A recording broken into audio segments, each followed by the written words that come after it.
Emma Roddick, welcome back to Nairn. Emma, you're an MSP, aren't you? You're also the youngest MSP.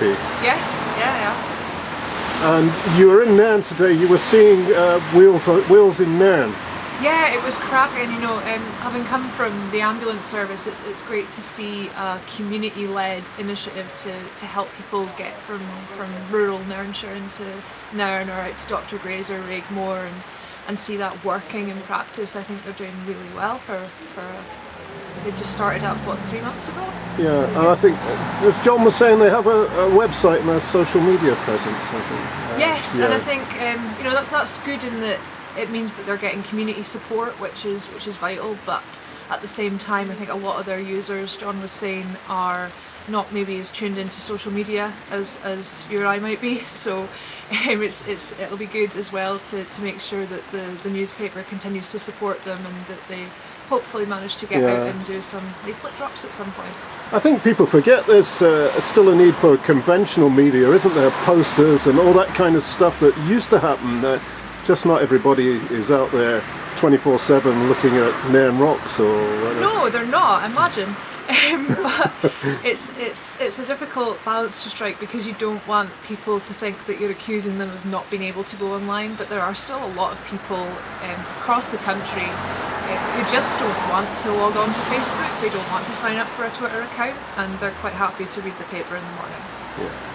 And in your work generally, are you hearing much from residents in Nairn about their problems? Yeah, actually, Nairn's one of the top 4 areas that I get correspondence from, which I take to be a good thing because it means that people are recognising me as a representative for Nairn. But we'll see how that continues when I continue to hold more surgeries here.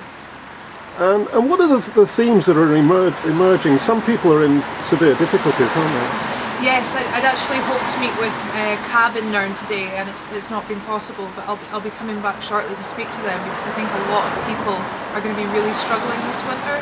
Today the Scottish Government did announce an extra 41 million to a winter fuel fund, but I think even with these mitigation measures, the universal credit cut, national insurance hikes are really going to hit people hard. And aside from those kind of problems like poverty, food hunger, debt and housing and all that kind of stuff, you must have noticed that some people in Nairn are not entirely happy with the relationship the town has with Highland Council. I think that's true across the Highlands. I'm not particularly happy a lot of the time, and I think it all boils down to the fact that the Highland Council is too large. You can't have local democracy in a local government area the size of this one. So there's no overnight solution for that, is there? No, it basically needs a tearing up of the current system and a complete overhaul. Short of that, we can keep asking area committees to make decisions for their particular areas, but you're always going to have that blame for other areas. Sutherland will say it's Rosher's fault, say it's Inverness's fault, and it just carries on. As a younger person, you obviously went into politics to change the world, and it's how do you see that going? How are you finding Holyrood? Do you think I know what you'd really like to do to change the world, but in the shorter term, is there anything that you would like to be doing? Well, it's an interesting question because I've been a councillor. Over COVID, I ran a community support group and just got out on my bike delivering food to people, and honestly I see far more of a difference with that kind of community involvement than I do immediately at Holyrood. So I think you really have to, for me it's about staying in the communities, so I'm in the Highlands as much as possible and in the islands as much as possible, and in the remote city of Edinburgh as little as possible. And I think that's really important to representing a place, is keeping in touch with the community and making sure that you're winning the small wins at home. Yeah, I mean the community volunteers and all the things that go on in Nairn and small communities and bigger communities in the Highlands, they're the unsung heroes, aren't they? They get on with it quietly and the fantastic things they do. Absolutely, and I think COVID has helped them be less unsung.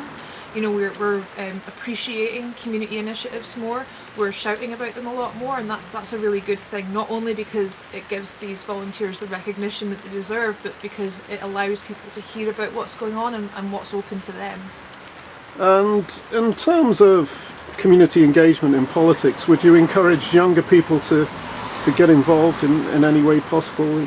Yeah, absolutely. You know, as you say, I'm the youngest MSP at Holyrood at the moment, so I know even as a young MSP how often folk like to ignore what I say and dismiss me. So it's 100 times harder when you're a young person who doesn't hold political office. But if we had more young people making their voices heard, writing to their parliamentarians and getting out there and being activists, then I think it would be a lot harder to ignore us.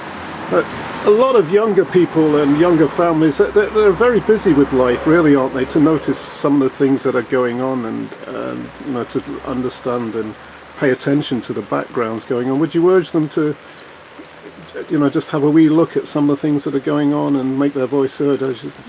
Yeah, because it's something that I'm acutely aware of a lot of the time when I look at my MSP inboxes. It's people who have the time, which often means they have the money to write to me, because they're able to sit in front of their computer in the afternoon and write to their MSP about big issues and big thoughts. Whereas, you know, if somebody's working 3 jobs in a day and really struggling to get by, you know, they might in crisis go to the Highland Council, they might go to CAB, but they're unlikely to tell me what's going on.